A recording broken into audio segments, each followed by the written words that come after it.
Con argumentos que se están utilizando en Cataluña y que tienen que ver con decisiones del Tribunal Constitucional. Esa famosísima sentencia que para algunos representa el pistoletazo de salida de toda esta crisis y que convirtió en ilegal algunos de los artículos del Estatut catalán.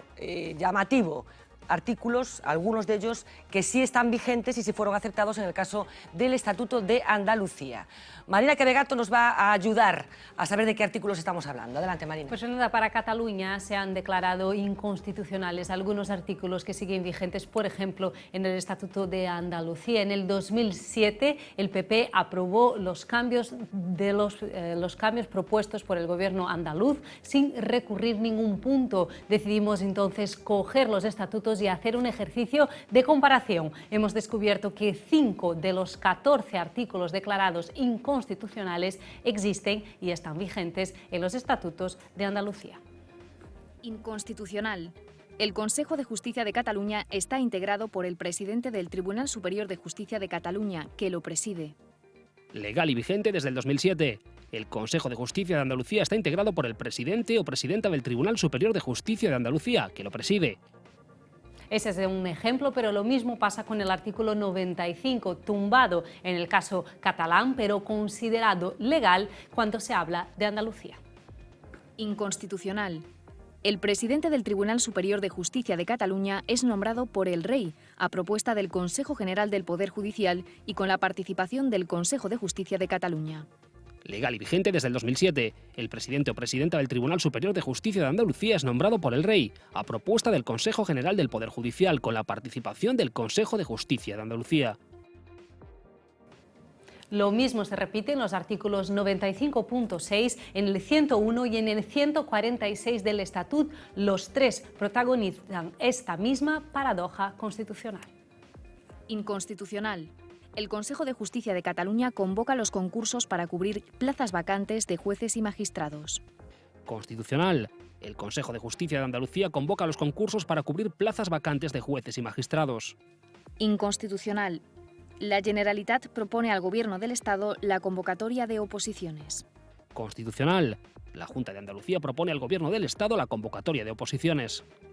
Como decíamos, Fernanda, esto pasa en 5 de los 14 artículos declarados inconstitucionales en el caso catalán. Muchísimas gracias, Marina. Carlos Emerich. Sí, vamos ver, creo que podemos seguir falando non de onde ven isto. Eu creo que son realidades que están antes da Constitución, non se pode pretender, non é que a Constitución é o punto cero, e a Constitución que crea Cataluña, non, Cataluña é unha realidade que existe antes da Constitución, igual que Galicia é unha realidade que existe antes da Constitución. Ben, pero quero decir, para non enganarnos. Entón, eu creo que esta Constitución que temos, por certo, que tanto se sacraliza que PP e PSOE poden cambiala en 15 días, rompendo absolutamente o consenso constitucional de quen o apoyase antes, non?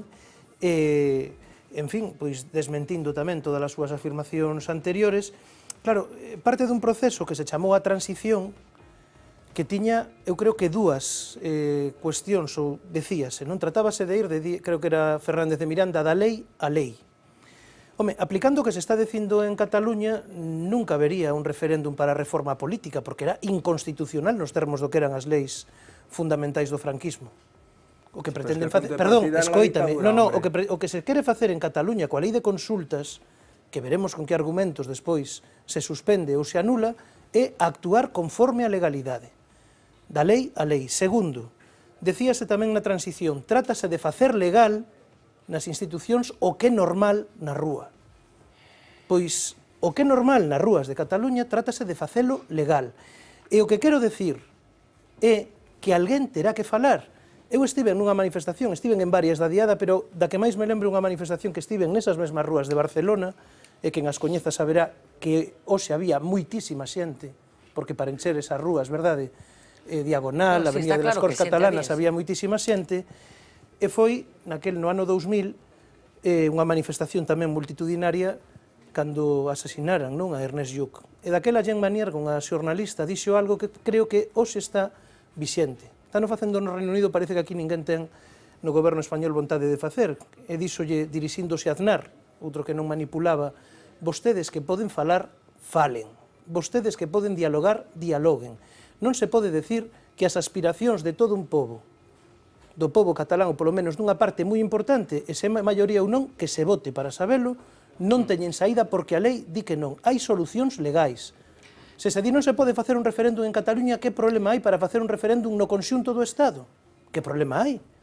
Que se convoque ese referéndum e veremos que vota Pero como se canaliza, non? Pero está algo que plantexa, como canalizas, o sea, bueno, pues unha cousa tan básica como se eu non quero estar contigo, como canalizamos eso? Claro. O punto de Estado es constitucional. No, e o de Cataluña tamén sería constitucional se se No se quixera. puede preguntar cualquier No, claro. No se puede preguntar si se puede matar a la gente por la calle. No, claro que no. Aunque lo voten todo el Pero mundo. se puede hacer un... Entón, No, pero vamos a ver, un momento. Si, no, en tempos de Franco divorcio tampouco era legal, home. No, pero yo no estoy Claro, hablando- pero entón claro. ti forzabas a xente, no, mire, vostede Hoy ten que estoy seguir haciendo un vivindo con esfuerzo este enorme, señor. Carlos, por no interrumpirte. No, tú en vostede mi ten que Carlos, vivir con este señor que a maltrata porque é que a lei non recoñece o divorcio que llevamos a hacer. Pero que quería centrar un pouco o tiro. Como se canaliza o descontento de Cataluña? Quero dicir, porque eu tamén entendo o que está dicindo Carlos. Chegados a este punto, que a situación como está, bueno, con ese escenario que relataba dun xeito tan gráfico Domingos, do sentimento que está, e non falemos da xente que ten menos de 30 anos, que parece que hai a explosión en total xa.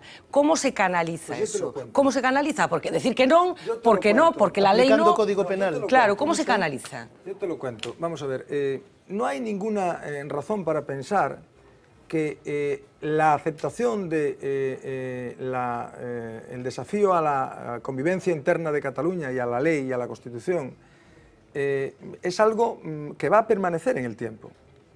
Yo estoy absolutamente convencido de que no va a permanecer en el tiempo. Se podría hablar del fenómeno de Quebec, ¿no? En Quebec hay un primer referéndum que los contrarios a la independencia de Quebec ganan por una amplísima mayoría, hay un segundo referéndum que se gana por un punto, 49,5 frente a 51,5, y hace poco se han celebrado unas elecciones en que el Parti Québécois pensaba convocar un tercer referéndum y se lleva un palo monumental y pierde las elecciones. Bueno, ¿qué ocurre? Bueno, ocurre que en estos momentos la política de manipulación, insisto, brutal de la opinión pública, brutal, De que a nivel como no español, ha en vivido Galicia non España hai en democracia manipulación. nunca. Joder. En los 40 años de que llevamos de democracia no ha Qué habido va. un proceso de manipulación de la opinión pública como el que se ha vivido en Cataluña en estos momentos, en estos últimos años. Ni un solo ejemplo comparable. Unido a esa política de expectativas crecientes y de expectativas defraudadas, lleva a que haya una parte importante de la opinión pública de Cataluña que cree que, yo creo que decreciente, como apuntaba Domingos en las encuestas, que está a favor del referéndum. Bueno, yo tengo la absoluta convicción de que en la no celebración del referéndum va a hacer que eso amaine de una manera extraordinaria, porque lo que está favoreciendo eso es la expectativa de que va a haber el referéndum, cosa que sabe perfectamente más que es un irresponsable que no va a haber el referéndum. Dejadme un momento, es que tengo a un invitado al lado del teléfono. Xavier Vence, moi boa noite. Hola, moi boa noite. Portavoz nacional do Bloque Nacionalista Galego, que está nestes momentos en Barcelona, non? Efectivamente. Bueno, como foi o día, Xavier?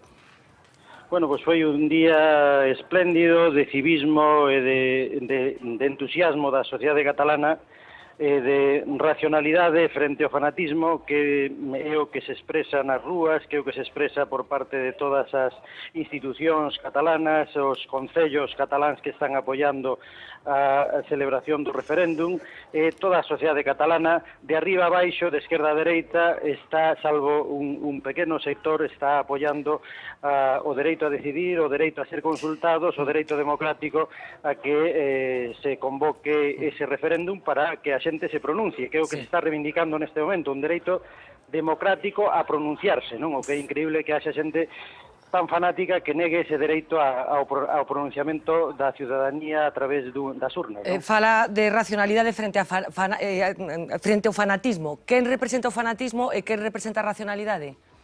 Pois o fanatismo eu creo que o representa moita xente que fai discursos ideolóxicos con pouca información ou abusando da pouca información que cree que ten a xente para construir un discurso que trata de ignorar unha realidade tan profunda como que hoxe a inmensa maioría da sociedade catalana está reivindicando ese dereito a decidir. Hoxe estaban as rúas de Barcelona ateigadas de centos de miles de persoas de todas as idades, de todos os grupos sociais, de todos niveles de todo tipo estaban reivindicando ese dereito, non? Polo tanto, é difícil que unha maioría social tan importante padeza esa miopía que desde lonxe ás veces se parece ou se quere construir, non? Estamos aquí debatindo sobre este asunto, lóxicamente, que hoxe, bueno, pues ocupa boa parte da actualidade.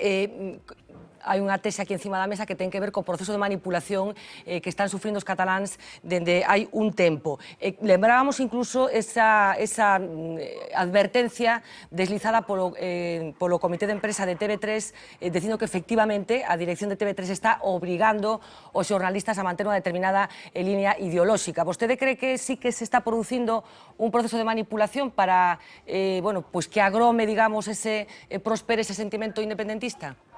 Eu non vexo a TV3, obviamente, máis que este día que estuve aquí, tuve unha ocasión de ver algún momento, pero non podo ter, polo tanto, unha opinión de si TV3 manipula moito máis do que manipula a televisión de Galiza ou a televisión española. Eu teño claro que o que vexo nas televisións que vexo en Galiza é unha tremenda manipulación, como denuncian tamén os xornalistas, non? Os xornalistas que se ven, en algúns casos, castigados por ter liñas de información independente, e en todo caso que están sacando a luz estrategias de manipulación, no caso en concreto dos medios públicos de Galicia, absolutamente impresentables. Esa é a manipulación que eu vexo.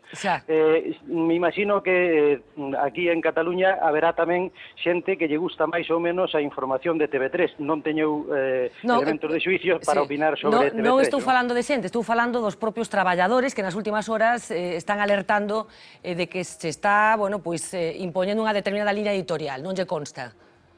Pois non o sei, eu eso non xa digo, non sigo a TV3 nin sigo este tipo de cousas polo miúdo aquí. O que sí sei é que a ciudadanía catalana é unha ciudadanía culta en xeral, con moi bon nivel de información, con un contraste de pareceres inevitable, porque a prensa e os medios de comunicación de Madrid vense todos en Cataluña, tanto as televisións como as radios como os periódicos, todos de Madrid circulan aquí en Cataluña, e en cambio medios propiamente cataláns non hai precisamente moitos, e sobre todo que aposten pola soberanía e pola independencia de Cataluña. Apenas hai medios de comunicación, co cual dame a impresión de que non sei por que vía se produce entón a manipulación esa dirección. Eu máis ben diría que se hai unha manipulación é en contra do proceso soberanista e non a favor, non? Bueno, podíamos facer un repaso dos medios de comunicación que hai aí en Cataluña. Falaba da sensación, polo que está dicindo, que ten a sensación de que unha porcentaxe altísima da sociedade catalana está con este proceso. Non observa vostede unha certa quiebra dentro da propia sociedade catalana, dunha parte da poboación que comparte este proceso e outra parte que non quere saber nada dese proceso de independencia? Obviamente hai diversidade de opinións, hai unha inmensa maioría que quere ser consultada, que considera que democráticamente teñen dereito a ser consultados, esa inmensa maioría. Uns desos que están a favor de que se faga consulta votarán sí á independencia, outros posiblemente non, pero en todo caso eu creo que hai unha convivencia pacífica e cívica mesmo con aqueles que se opoñen á consulta. Eu non vin máis que algunha cousa que vin na televisión hoxe aquí de algúns grupos fascistas que se manifestaron con violencia en algún sitio, pero en xeral a convivencia entre os sectores que opinan unha cousa e outra en Cataluña eu creo que é exemplar e modélica, e o proceso que están levando é un proceso que eu creo que é de libro en canto ao carácter democrático e o carácter de debate cidadán, no cual eu o que puden ver aquí, por exemplo, hoxe, é que en todos os platós de televisión estaban representadas todas as voces que estaban de xeito máis radical en contra do propio referéndum, e iso tamén na TV3 e noutras cadeas de televisión. Xa para rematar, señor Vence, soña cun proceso semellante aquí en Galicia? En Galiza o que necesitamos é que a ciudadanía galega e todos os opinadores pensen como galegos e pensen nos intereses de Galiza e pensen que posiblemente Galiza ganaría moito se tuviéramos maior capacidade de decidir para definir as nosas estrategias comerciais, industriais, de innovación, para tirar para diante do noso sector agrario, para negociar directamente en Bruselas as nosas cousas, os nosos intereses, sabendo que Madrid non os defende adecuadamente, non? Eu creo que Galiza ganaría moito, desde logo, avanzando en ganar instrumentos e ferramentas de autogoberno, e perdemos moito na dirección en que estamos indo, en particular nestos anos, con esta estrategia do Partido Popular de recentralización, coa connivencia de Núñez Feijóo, que está deixando que a autonomía de Galicia, o autogoberno, este quedando en cuadro, este quedando absolutamente laminado, non? Pero a ver se me contesta concretamente, que cree que pasaría ese referéndum, esa votación que Cataluña, ou que unha parte dos cataláns queren celebrar o 9 de novembro, se producirá aquí en Galicia? Bueno, eu creo que en Galiza ninguén está reivindicando que se celebre un referéndum. En Galiza o que si reivindicamos é que poda haber o dereito a que cando unha maioría da sociedade galega e, sobre todo, unha maioría que se expresa tamén no Parlamento o quixera facer, queira someter a referéndum unha decisión como a que se somete en Cataluña, que se poda facer con normalidade como fan en Escocia, sin que isto seña un drama ou un ambiente, ou se cree un ambiente de chamada a arrebato e a guerra civil, como están facendo algúns tertulianos nos medios de comunicación en Galicia, non? Eu, frente a eso, o que creo é que é necesario establecer unha democracia deliberativa, unha democracia donde a xente opine racionalmente sobre as cousas e onde se poda votar con total normalidade as diferentes opcións nunha sociedade democrática e madura, como fai, por exemplo, neste momento Escocia, non? E o que é incomprensible para min de que no Estado español neste momento se negue ese dereito á consulta, non? Cando unha sociedade o pide a través do seu Parlamento de forma absolutamente mayoritaria e cando está reclamando na rúa de forma tamén absolutamente mayoritaria, pacífica, democrática e respetuosa, non? Unha curiosidade, xa de verdad para rematar, quen está chamando aquí dende Galicia a guerra civil? Pois non o sei, eu creo que me cheganme ecos de guerra civilistas que sin dúbida teñen antenas nos medios de comunicación moi importantes ao seu servicio. Bueno, pois a ver se concretamos un pouco máis no futuro. Moitísimas gracias a Berbencio por atendernos por teléfono. Moitas gracias a vos. Boa noite. Boa noite. Quería comentar unha cousa así ao fío, un pouco tangencial co tema e tal, pero eu creo que, bueno, Xavier Benza, ademais, que é unha persoa intelixente, sabe que eso é así, non hai uns medios públicos manipulados e uns medios públicos non manipulados. Eu penso que ten que quedar claro que os medios públicos están ao servicio do poder que os rixen, todos, ocorre así, non ocorre solo na Comunidade de Madrid, non ocorre solo en Andalucía, ocorre tamén en Cataluña. É dicir, eso hai, os medios públicos teñen un propietario que é o goberno que os dirixe.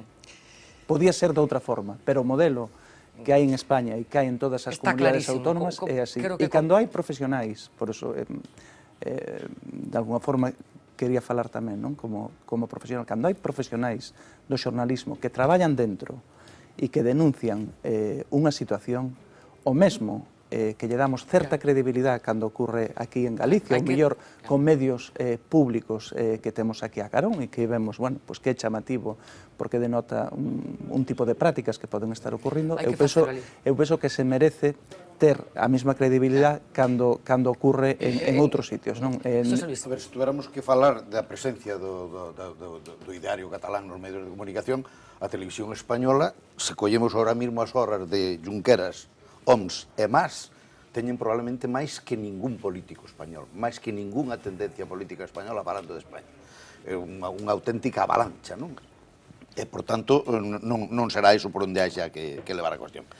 Interésame moito decir unha cuestión que me parece fundamental. A construción dun Estado, o Estado da Nación no estricto sentido non existe, a construción dun Estado europeo, tal e como somos nós e tal e como son os estados do entorno, é un proceso de larga duración.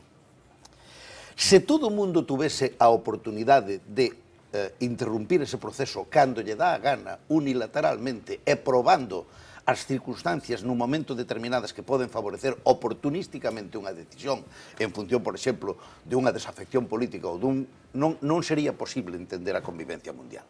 É dicir, todos os estados estarían sometidos a hipótesis de levantarse un día pola mañán de acostarse españoles y levantarse confederación del sur de Europa, ¿verdad? Y por tanto, este proceso no se puede presentar así. A ver, supongamos una cosa, que yo ahora propongo un referéndum en Galicia para salir de Europa. Claro, el referéndum se puede plantear a nivel español para salir de Europa y supone la interrupción del proceso. Pero yo no tengo derecho a decir si a Galicia le conviene estar o no en Europa y exigir la excepción de mi sitio. ¿Por qué? Porque eso sería la imposibilidad de los procesos de convivencia política y llevaría en sus últimas consecuencias... José Luis, ¿cómo canalizamos entonces el sentimiento que, vamos a reconocerlo todos, se ha instalado en Cataluña, e insisto, con una particularidad que afecta sobre todo a la gente joven, con lo que ello significa de crear un nuevo estado de opinión que va a ser el futuro, digamos? ¿Cómo canalizamos eso? Sí, pues de la misma manera que hay que canalizar lo que se le explica a las demás comunidades autónomas, de que hay que hacer acuerdos y renovaciones del proceso constitucional para asentar el asunto. Es decir, si los extremeños están muy contentos con cómo están y en el conjunto de los españoles decidimos que hay que reformar, ellos tienen que aceptar que hay que reformar. Pueden votar lo que quieran, pero tienen que aceptar que el proceso se afronta en su conjunto. Nosotros en Galicia tenemos que aceptar que cualquier proceso que afecte fundamentalmente a la ordenación jurídica de nuestro poder se hace, cualquier cambio radical que tenga, se hace en el conjunto del proceso. Y eso es lo mismo que nos lo explican a nosotros, hay que explicárselo a ellos. Sí.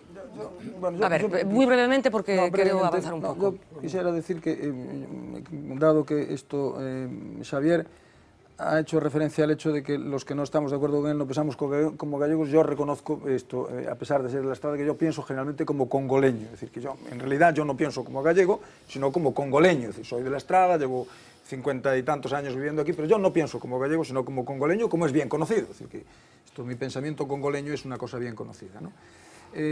Vamos a ver, la existencia en Escocia, bueno, la Escocia es la excepción. Es una excepción, además peculiar, de un país que no tiene constitución escrita. Es la excepción. La regla no es los referéndums de autodeterminación. Perdona que te interrumpa. Sí. No, para abundar en esto, porque antes apunté lo que dijo hoy Alex Salmond, ministro principal escocés, que ha dicho textualmente, ha admitido que existe una diferencia clara entre Escocia y Cataluña. Nuestro proceso ha sido consensuado y es fruto de un acuerdo entre el gobierno británico y el gobierno escocés. Creo que esta es la mejor manera de llevar a cabo un referéndum de independencia, pero no soy quien para aconsejar a otra gente o a otros países sobre cómo deben gestionar sus asuntos. Sí, espera que acabe Roberto, espera. Acabo ya. Vamos a ver, ha habido movimientos independentistas en muchos lugares de Europa, y los hay.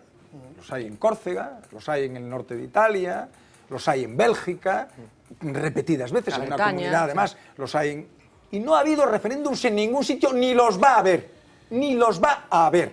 No va a hacer referéndums ni el gobierno italiano, ni el gobierno francés, ni el gobierno belga, ni el gobierno sueco respecto... Porque hay situaciones de identidad territorial en una cantidad inmensa. Ha habido, sí, Yugoslavia, con el resultado que está bien a la vista, un desastre absoluto, con pequeños estados convertidos en estados mafiosos que viven prácticamente del tráfico de drogas.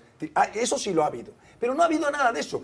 Hay un ejemplo histórico inmenso, que es el de Estados Unidos, donde hay un intento de secesión que se salda con una guerra civil. Por tanto, convertir el caso de Escocia, que es absoluta y totalmente excepcional, en la norma, es una forma de manipular la realidad. Porque, insisto, Escocia tiene una particularidad, y es que Inglaterra no tiene constitución. En Inglaterra no hay constitución escrita, y por tanto es posible hacer lo que ha hecho el presidente del gobierno, del premier inglés, que es llegar a un acuerdo para hacer un referéndum.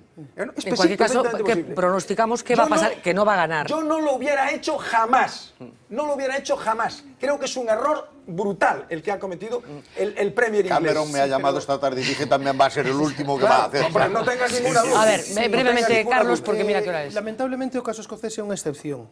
Porque, efectivamente, pero nos últimos... Perdón, sí, pero espero que se convirta na regra. Espero que se convirta na regra.